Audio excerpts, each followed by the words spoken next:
Olá, muito boa noite. Veja os destaques do Brasil TV dessa quarta-feira, 17 de novembro. Longas filas em todo o país no primeiro dia de pagamento do Auxílio Brasil, que entrou no lugar do Bolsa Família. São Paulo e outras capitais começam a aplicar a dose de reforço em adultos com 18 anos ou mais. A Prefeitura anunciou a ampliação do público ontem e iniciou nesta manhã a vacinação em todos os pontos da capital alagoana. Preso em Brasília, sargento da PM que comandava a quadrilha de agiotas e ostentava nas redes sociais carros e viagens de luxo. E o desmatamento na Amazônia registra novo recorde. A Amazônia perdeu em outubro 803 quilômetros quadrados, uma área quase 4 vezes maior do que a cidade de Recife. Agora, no Brasil TV.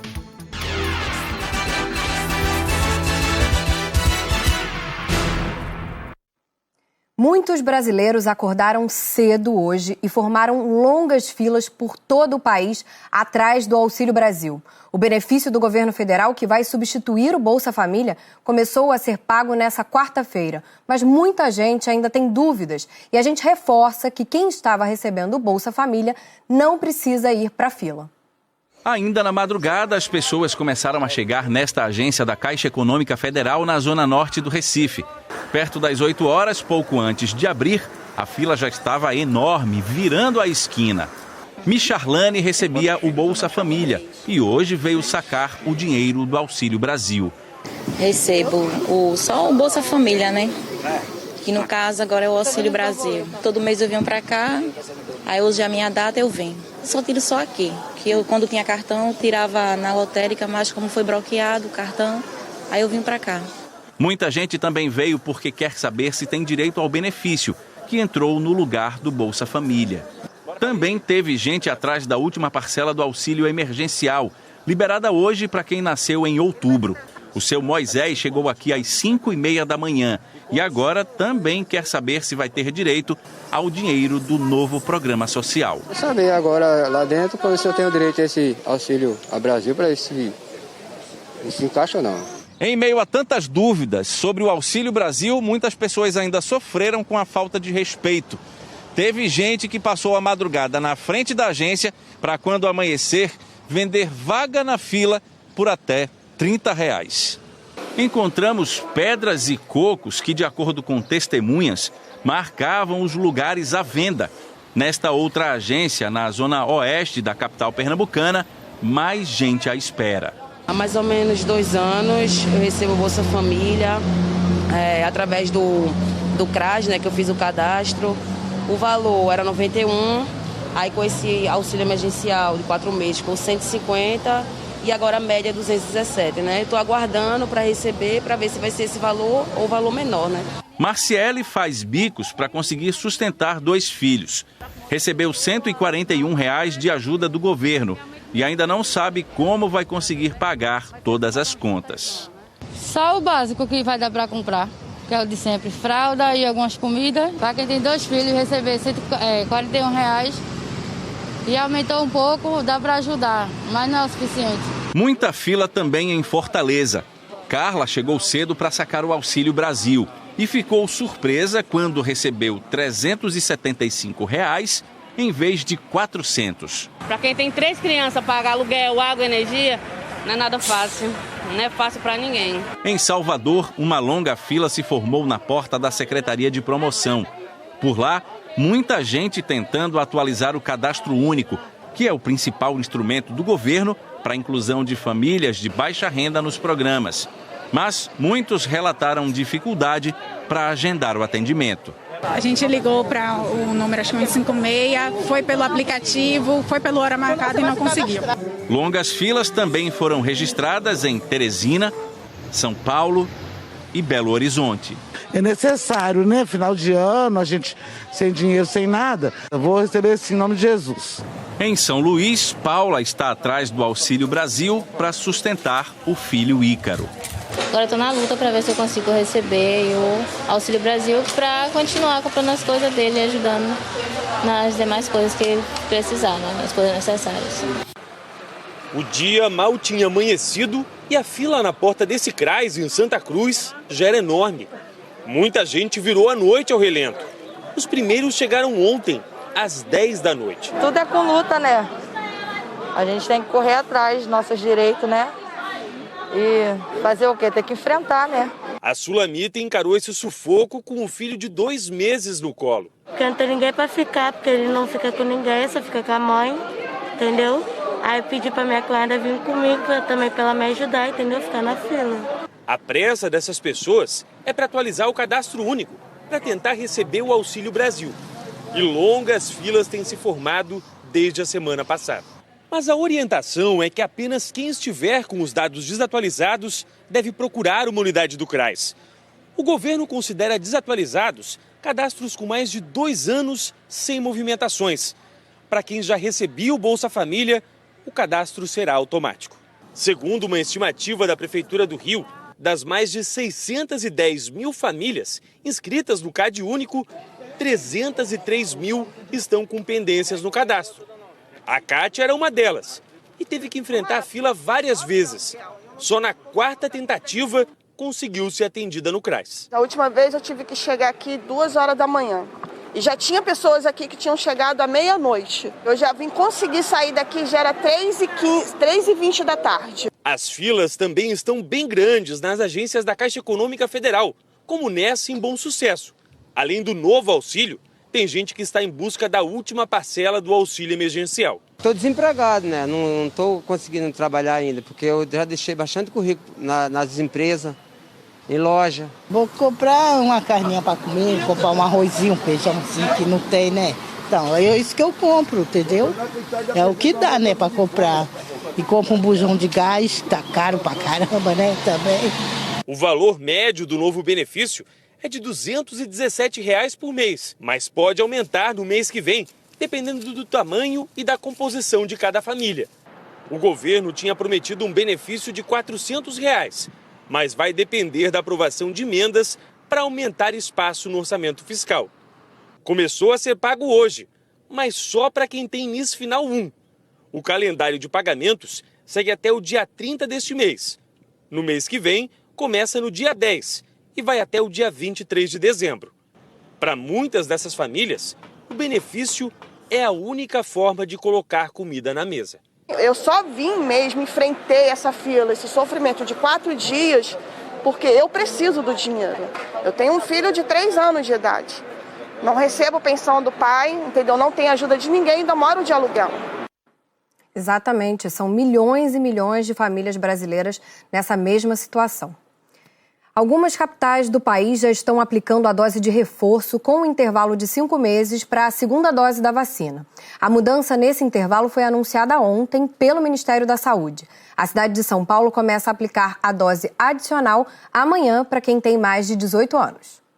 A cidade de São Paulo já tem 800 mil doses da Pfizer que vão ser aplicadas a partir de amanhã em quem já tomou as 2 doses contra a Covid há 5 meses e tem mais de 18 anos.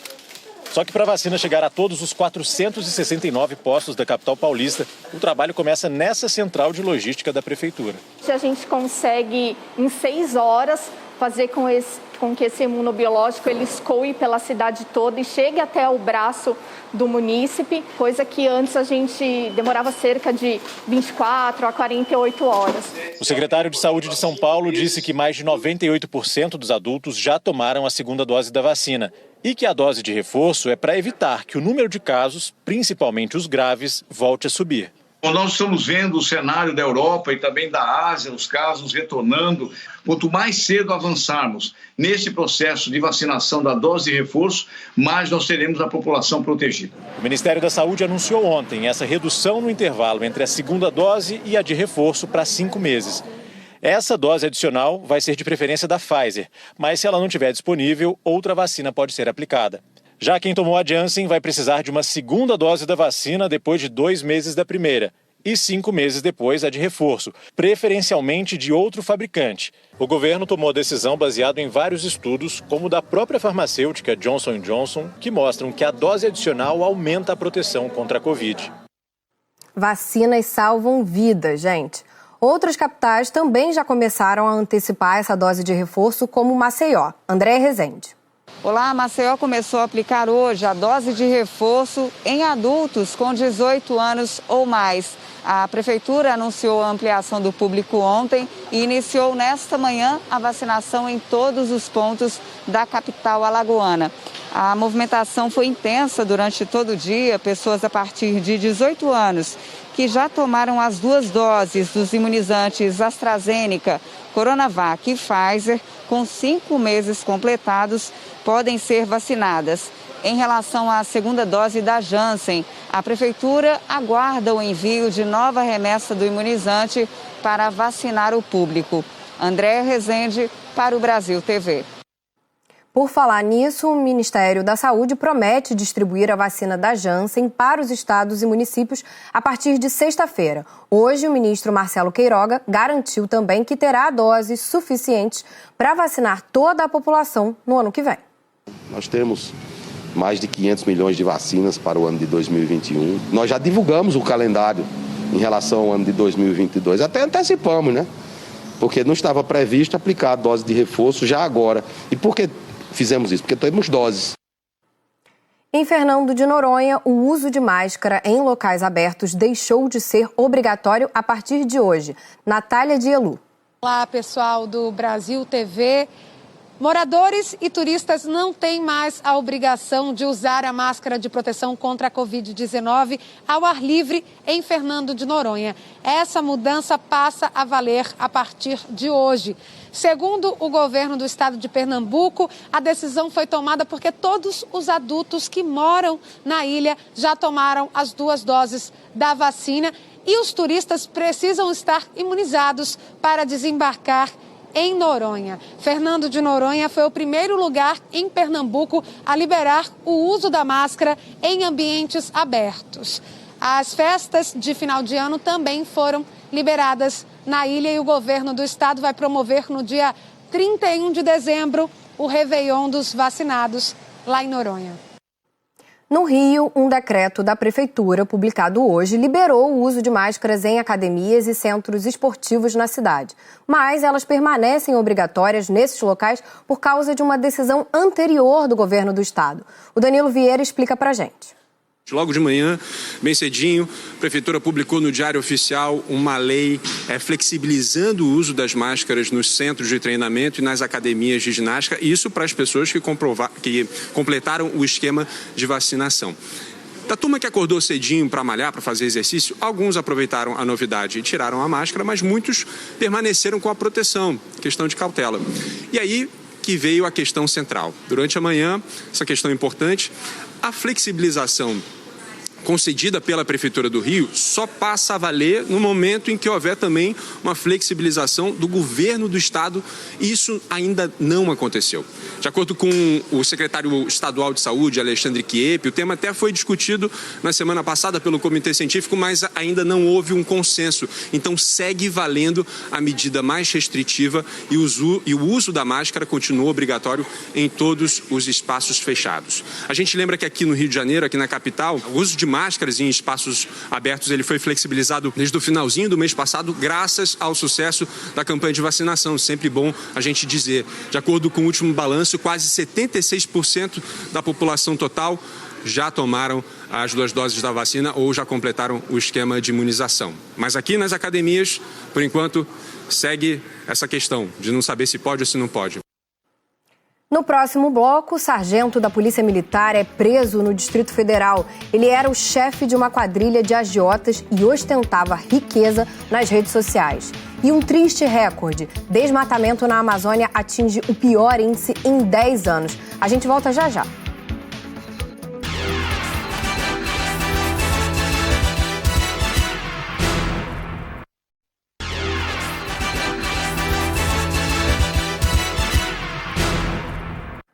Estamos de volta. A Polícia Civil fez hoje uma grande operação em todo o país para combater crimes contra o patrimônio. A coordenação da ação foi feita por policiais de Cuiabá. Yamara Garcia. A operação já prendeu até agora 1.848 pessoas em todo o país. 597 mandados de busca e apreensão já foram cumpridos. Batizada de Volé, que significa ladrão em francês, a operação começou no dia 11 de novembro, com várias ações paralelas país afora. Mas a maior parte dos mandados expedidos pela Justiça está sendo cumprida hoje, nesta quarta-feira, nos 26 estados e no Distrito Federal. Segundo a Polícia Civil daqui de Mato Grosso, que coordena a ação, são crimes que todos os estados têm registrado em comum. Os principais, os mais frequentes deles, são os furtos e roubos de celulares. 1.106 aparelhos foram recuperados na operação. Os policiais também buscam por veículos e até cargas roubadas. O objetivo da operação, realizada pelo Conselho Nacional de Chefes de Polícia Civil, é concluir investigações de todo tipo de crimes contra o patrimônio. Em Mato Grosso, onde a força-tarefa é coordenada, 174 pessoas foram presas, a maioria por roubo de celulares. 81 mandados de busca e apreensão cumpridos. A Gerência de Combate ao Crime Organizado apreendeu mais de 3 toneladas de defensivos agrícolas. 7.800 policiais foram para as ruas em todo o país para cumprir mandados de prisão e busca e apreensão. Só no Rio de Janeiro, 77 pessoas foram presas, suspeitas de roubo de carros, cargas e de integrar milícias. Em Mato Grosso do Sul, a polícia encontrou dinheiro dentro de um ursinho de pelúcia. Na Paraíba, foram apreendidas munições, celulares, dinheiro e veículos. No Pará, essas espingardas usadas em roubos de casas e comércios também foram apreendidas. Os crimes contra o patrimônio são os que mais afligem o cidadão, né? São os mais cotidianos e são os que a polícia deve ter maior atenção. Nessa operação tivemos resultado positivo com a apreensão de uma grande quantidade desse tipo de carga, bem como a prisão de diversos suspeitos que integravam e participavam dessas atividades criminosas. No Rio de Janeiro, criminosos explodiram uma agência bancária da Caixa Econômica Federal hoje de madrugada. O crime vai ser investigado pela Polícia Federal. Gabriel Barreira. Essa agência aqui na zona norte do Rio de Janeiro, em Vila Isabel, ficou praticamente destruída depois da ação dos criminosos. Os bandidos invadiram o local por volta de 4 horas da manhã e explodiram e lá dentro ficou praticamente tudo destruído, como vocês estão vendo. A Polícia Militar informou que só uma pessoa ficou ferida, uma pessoa em situação de rua que estava aqui fora. Os bandidos chegaram a pular essa pessoa para invadir o local, mas ele saiu correndo e depois chegou a ser ouvido pela polícia. A Polícia Federal não informou se algum bem foi saqueado, mas nas imagens que mostram os bandidos fazendo essa ação, dá para ver que eles colocam algumas sacolas dentro do porta-malas. Em São Bernardo do Campo, na Grande São Paulo, bandidos armados roubaram dinheiro de um caixa eletrônico que fica dentro de uma farmácia e que passava por manutenção. Imagens de câmeras de segurança mostram um funcionário trabalhando na máquina. Ele se assustou e saiu com a chegada de 3 homens encapuzados e armados, um deles aparentemente com um fuzil. Eles entraram na farmácia, retiraram vários compartimentos do caixa eletrônico e saíram em fuga. Um dos bandidos aparece dando tiros para o alto. Ninguém se feriu. A Secretaria da Segurança Pública de São Paulo informou que solicitou uma perícia no local e que está apurando o caso. Um sargento da Polícia Militar de Brasília foi preso acusado de comandar uma quadrilha de agiotas no Distrito Federal. Nas redes sociais, o PM ostentava a rotina com carros de luxo e viagens caras. Cada um desses Porsches custa mais de R$1 milhão. Agora estão estacionados na porta do complexo da Polícia Civil. Mas antes, os carros de luxo circulavam em alta velocidade pelas ruas do DF, nas mãos do PM acusado de chefiar uma quadrilha de agiotas.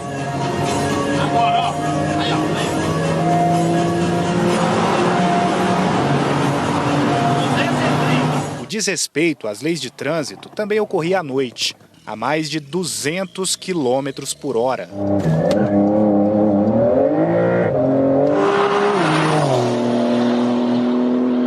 A coleção de Porsches era motivo de orgulho para o sargento Rony Peter da Silva e para o irmão dele, Tiago Fernandes da Silva, que, segundo a Polícia Civil, também fazia parte da quadrilha. Tinha preto, vermelho, azul, prateado, branco.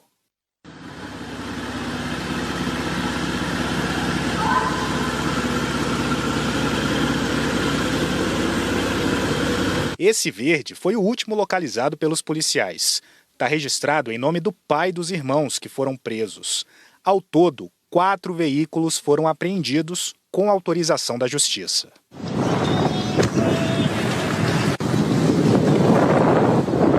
Bora, Domingão! Os passeios no Lago Paranoá também faziam parte da vida de luxo que os irmãos ostentavam na internet. Eles costumavam aparecer durante festas em barcos e iates, em Brasília e também em outras cidades. Na garagem do PM, um jet ski dividia espaço com os Porsches. A mansão fica em Vicente Pires. Foi lá que o PM de 45 anos foi preso. A investigação aponta que, além dos carros de luxo, o dinheiro do crime bancava viagens para lugares paradisíacos.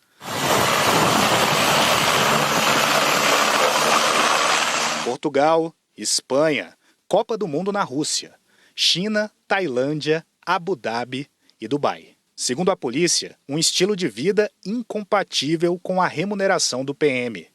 R$8 mil é o salário do policial que aparece no portal da Transparência. De acordo com a Polícia Civil, o PM comandava uma organização criminosa bem estruturada, que emprestava dinheiro e depois cobrava juros muito altos. Quem não pagava era ameaçado de morte ou agredido fisicamente. As investigações começaram após uma denúncia anônima.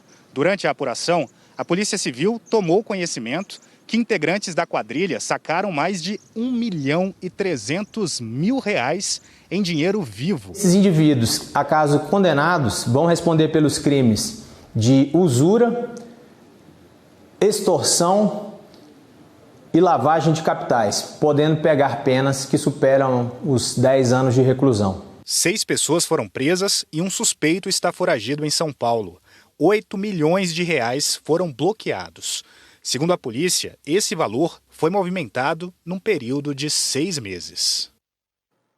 O Corinthians denunciou um caso de racismo durante a semifinal da Libertadores Feminina ontem à noite. O time paulista enfrentou o Nacional do Uruguai em Assunção, no Paraguai. Depois de marcar um gol de pênalti, Adriana teria sofrido injúria racial. As jogadoras do Corinthians relataram à árbitra do jogo que ouviram uma jogadora do Nacional chamar Adriana de macaca. Em campo, o Corinthians goleou o Nacional por 8-0. Nas comemorações dos gols seguintes, as jogadoras fizeram o gesto antirracista. As corintianas, que já venceram a competição em 2017 e 2019, estão classificadas para mais uma final de Libertadores domingo contra o Santa Fé da Colômbia. O Nacional disputa o 3º lugar contra a Ferroviária de Araraquara amanhã. Depois da partida, a capitã do Nacional, Valéria Coman, que não foi a jogadora acusada de injúria racial, se pronunciou.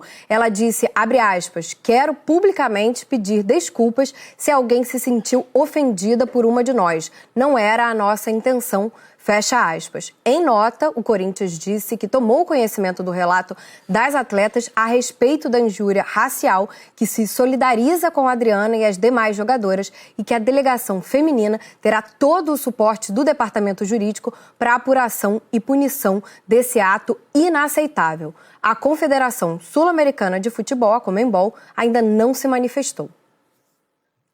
O desmatamento na Amazônia aumentou mais de 30% entre janeiro e outubro e atingiu o pior índice em 10 anos. Os números foram divulgados hoje pelo Instituto Amazon. Gustavo Ferreira. A Amazônia perdeu em outubro 803 quilômetros quadrados, uma área quase 4 vezes maior do que a cidade de Recife. Os números são do Sistema de Alerta de Desmatamento do Amazon e reforçam a alta na destruição da floresta apontada pelo INPE, Instituto Nacional de Pesquisas Espaciais, na semana passada. De janeiro a outubro deste ano, o desmatamento na Amazônia chegou a 9.742 quilômetros quadrados. É o pior índice em uma década. Uma alta de 33% em comparação aos 10 primeiros meses de 2020. E o Pará lidera o ranking dos estados brasileiros que mais desmataram a floresta. A área devastada aqui no estado em outubro foi de 450 quilômetros quadrados, 56% do total. Em nota, a Secretaria de Meio Ambiente e Sustentabilidade do Pará informou que em 7 dos últimos 10 meses deste ano, o estado apresentou redução de 11% nos índices de desmatamento e que realiza ações de combate à destruição da floresta. Nós pedimos um posicionamento do Ministério do Meio Ambiente sobre os dados divulgados pelo Amazon, mas não tivemos resposta. O Brasil TV fica por aqui. Outras notícias logo mais no Jornal Nacional. Hoje mais cedinho, às 7:55, hora de Brasília. Uma ótima noite para você.